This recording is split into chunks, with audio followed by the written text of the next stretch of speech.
Hello guys, আসসালামু আলাইকুম। সবাই কেমন আছেন? আমি আলহামদুলিল্লাহ অনেক ভালো আছি। This is Tabassum Chowdhury from রান্না রসের গল্প। আর গরম তো এসেই পড়েছে, গরমের রাজাকে অবশ্যই আম। আর আমরা কিন্তু আম খেতে খুবই ভালোবাসি, কম বেশি সবাই কিন্তু আম খেয়ে থাকি আমরা। আর আজকে আমি দেখাবো ম্যাঙ্গো পান্না কিভাবে বানাতে হয় কুইকলি। তো এখানে আমি একটি বোল নিয়ে নিয়েছি এবং এটার মধ্যে আমি পানি দিয়ে দিব। আর এই যে দেখুন আমার আমগুলো আর এই ম্যাঙ্গোগুলোকে সুন্দর মতো একটু ক্লিন করে নিব পানিটাতে। তারপর একটা ঝুড়ির মধ্যে নিয়ে নিব এবং এই পানি যেটা ভালো করে আর এখন আমরা করব হচ্ছে আমটাকে সেদ্ধ। আর আমটাকে কিন্তু এখন আমি একটা নিউ প্রসেসে সিদ্ধ করব। আচ্ছা, আজকে চুলার মধ্যে সরাসরি আমটাকে সিদ্ধ করব।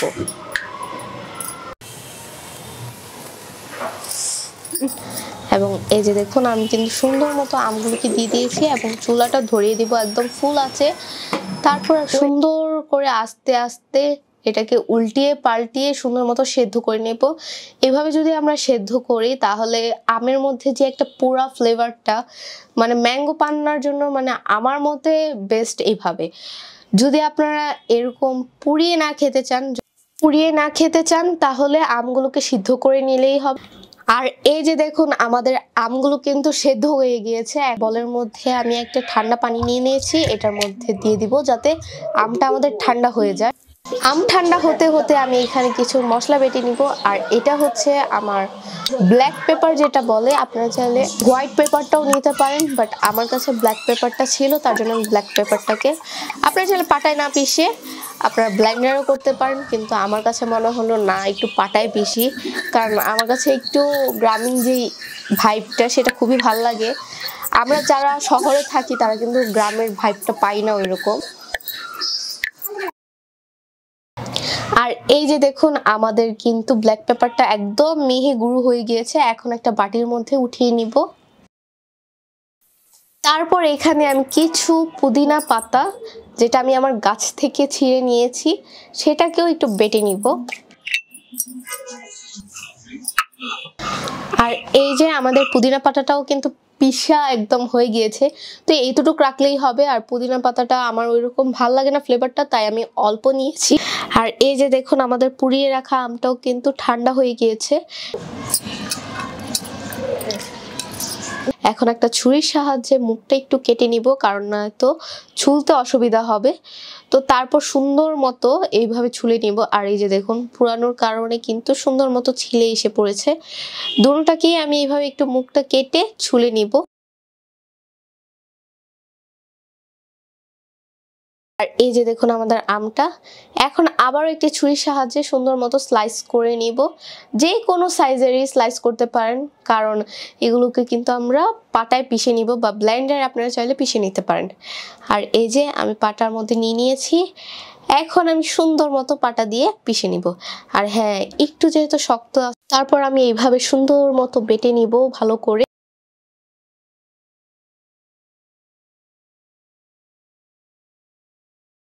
আর এই যে দেখুন আমাদের আম কিন্তু বাটা হয়ে গিয়েছে সুন্দর মতো, এরকম হলেই কিন্তু হবে।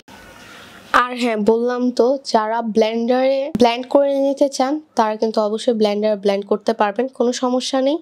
আর এই যে একটা পাত্রের মধ্যে আমি হচ্ছে আমের যে পিউরিটা সেটা দিয়ে দিব এবং তারপর দিয়ে দিব হচ্ছে বিট লবণ সামান্য পরিমাণের, আপনাদের স্বাদ অনুযায়ী দিয়ে দিবেন, কারণ অনেকে একটু লবণ বেশি খেতে চায়, অনেকে কম খেতে চায়। তারপর দিয়ে দিব জিরা গুঁড়ো। আর ম্যাঙ্গো পান্নাতে কিন্তু জিরা গুঁড়োটা মাস্টলি দিতেই হবে। তারপর দিয়ে দিব আমাদের বেটে রাখা পুদিনা পাতা এবং ব্ল্যাক পেপার, এবং দিয়ে দিব স্বাদ মতো এবং দিয়ে দিব স্বাদ মতো চিনি, নয়তো কিন্তু ম্যাঙ্গো পান্নার কোনো টেস্ট পাবেন না। আমার সব কিছু দেয়া শেষ হয়ে গেলে এখানে আমি ঠান্ডা পানি নিয়েছি, আপনারা চাইলে কিন্তু নর্মাল পানির সাথে বরফ অ্যাড করতে পারেন। আমার সব কিছু দেয়া শেষ হয়ে গেলে এখানে আমি ঠান্ডা পানি নিয়েছি, আপনারা চাইলে কিন্তু নর্মাল পানির সাথে বরফ অ্যাড করতে পারেন। আমি বরফটা দিচ্ছি না, কারণ আমার বাসায় আপাতত বরফ নাই। বরফ যা ছিল সব আমরা খেয়ে ফেলি খালি খালি, যেটাই হোক। আর এই যে একটা চামচের সাহায্যে সুন্দর মতো এটাকে মিক্স করে নিব। তাহলে কিন্তু কোনো হ্যান্ড উইক্সেরও দরকার নেই, ব্লেন্ডারেরও দরকার নেই। একদম আমাদের হাত কি জন্য দিয়েছে আল্লাহ। যাই হোক, আমাদের ম্যাঙ্গো পান্না ইজ রেডি। এখন এটাকে পরিবেশন করার পালা। আর এই যে দেখুন আমাদের ম্যাঙ্গো পান্না, দেখতে যত না লোভনীয়, খেতে কিন্তু অসাধারণ। তো অবশ্যই কমেন্টস করবেন আমাদের ম্যাঙ্গো পান্নাটা কেমন হয়েছে। সবাই ভালো থাকবেন, সুস্থ থাকবেন, আমাদের জন্য দোয়া করবেন। আল্লাহ হাফেজ।